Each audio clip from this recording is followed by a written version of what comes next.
Paso Resort. Ngayon ay na-develop na.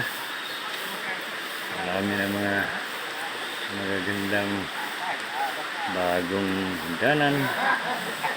May marandiya pa. O, ganyan o.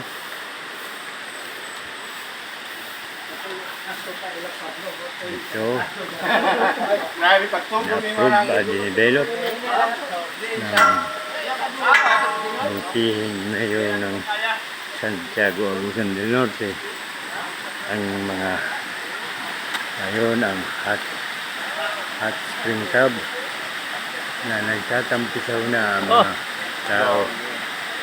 Yan sila na pa yung mga cottage doon sa ibabaw.